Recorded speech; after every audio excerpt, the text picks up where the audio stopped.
വളരെ എളുപ്പത്തിൽ എന്നാൽ വളരെ രുചികരമായിട്ടും ഒരു ബീഫ് റോസ്റ്റ് തയ്യാറാക്കാൻ വേണ്ടി ഒരു കുക്കറിൽ നമ്മൾ കഴുകി വൃത്തിയാക്കി വെച്ചിട്ടുള്ള 1 കിലോ ബീഫ് എടുക്കുക.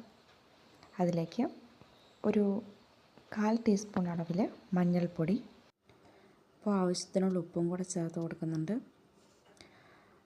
പിന്നീട് നമ്മൾ അതിലേക്ക് ഒരു 10 അല്ലി വെളുത്തുള്ളി, അതുപോലെ 1 ഇഞ്ച് നീളത്തിലുള്ള ഇഞ്ചി എന്നിവ ചതച്ചത് ചേർത്ത് കൊടുത്ത് നല്ലവണ്ണം മിക്സ് ചെയ്യുന്നു. അപ്പോൾ ഒരു 1/4 ഗ്ലാസ് വെള്ളം കൂടെ, 1/4 ഗ്ലാസ് അളവിൽ മാത്രം വെള്ളം കൂടെ ചേർത്തിട്ട് ഞാനിവിടെ ഒരു 8 വിസിൽ അടിച്ചാണിത് വേവിച്ചിരിക്കുന്നത്. അതായത് ഹൈ ഫ്ലെയിമിൽ ഒരു 2 വിസിലും ലോ ഫ്ലെയിമിൽ ഒരു 6 വിസിലും. അത് ഓരോ കുക്കറിലും ചിലപ്പം വ്യത്യാസം വന്നിരിക്കും. നിങ്ങളുടെ കുക്കറിൻ്റെ ഒരു കപ്പാസിറ്റി അനുസരിച്ച് നിങ്ങൾ നല്ല രീതിയിൽ എന്തായാലും ബീഫ് വേവിച്ചെടുക്കുക. അതിനുശേഷം ഒരു പാത്രം വെച്ചിട്ട് ഒരു 3 ടീസ്പൂൺ എണ്ണ ഒഴിക്കുന്നുണ്ട് നമ്മൾ. അതിലേക്ക് കടുക്, എണ്ണ ചൂടായി വരുമ്പോഴത്തേക്കും 1/2 ടീസ്പൂൺ കടുക് ചേർക്കുന്നുണ്ട്. കടുക് ഒന്ന് പൊട്ടി വരുമ്പോഴത്തേക്ക് അതിലേക്ക് നമ്മൾ ഇഞ്ചിയും വെളുത്തുള്ളിയും ചതച്ചത്, നേരത്തെ എടുത്ത ഇതിനേക്കാൾ കുറച്ചുകൂടെ കൂടുതൽ അളവിൽ, അതായത് ഒരു 10-12 അല്ലി വെളുത്തുള്ളി,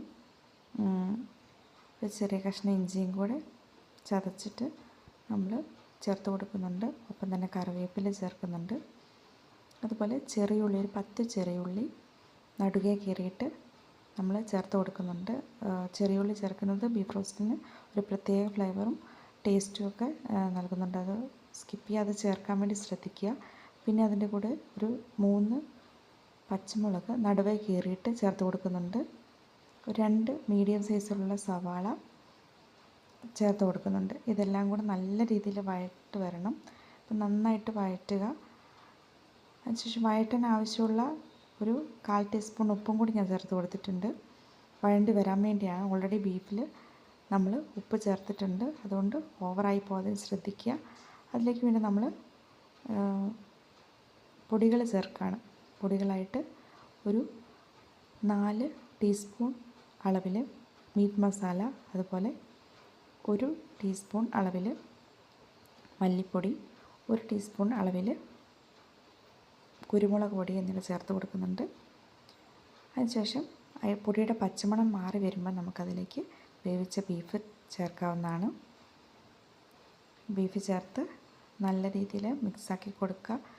അതോടൊപ്പം ഹൈ ഫ്ലെയിമിൽ വെച്ച് ഇളക്കിക്കൊണ്ടിരിക്കുക. കാരണം ചെറിയ രീതിയിൽ അതിൻ്റെ വെള്ളം, ബീഫിൻ്റെ സ്റ്റോക്ക് വന്നിട്ടുണ്ട്.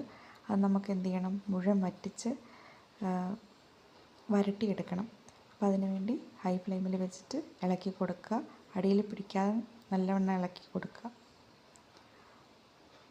അതിനുശേഷം നമ്മൾ ലാസ്റ്റിൽ നമ്മളിതിൽ മുളക് പൊടി ഒന്നും ചേർക്കുന്നില്ല. എരിവിന് വേണ്ടി കുരുമുളക് പൊടി തന്നെ 1 ടീസ്പൂൺ കുരുമുളക് പൊടി കൂടി ചേർത്ത് നല്ല രീതിയിലാക്കി കൊടുക്കുന്നു. അപ്പം ലാസ്റ്റിൽ തിരുമ്പുമ്പോൾ മാത്രമേ അതിൻ്റെ ഫ്ലേവർ കൂടുതലായിട്ട് കിട്ടുള്ളൂ. പിന്നെ ഒരു തണ്ട് കറിവേപ്പിലയും കൂടി ചേർത്ത് കൊടുക്കുന്നുണ്ട്. അങ്ങനെ നല്ല രീതിയിൽ മിക്സാക്കി കൊടുക്കുക. ഇപ്പം നമ്മുടെ ബീഫ് റോസ്റ്റ് ഇവിടെ റെഡി ആയിട്ടുണ്ട്. എന്തായാലും എല്ലാവരും ഒന്ന് ട്രൈ ചെയ്ത് നോക്കണേ. ഇഷ്ടപ്പെട്ടാൽ ഒന്ന് കമൻറ്റ് ചെയ്യണേ.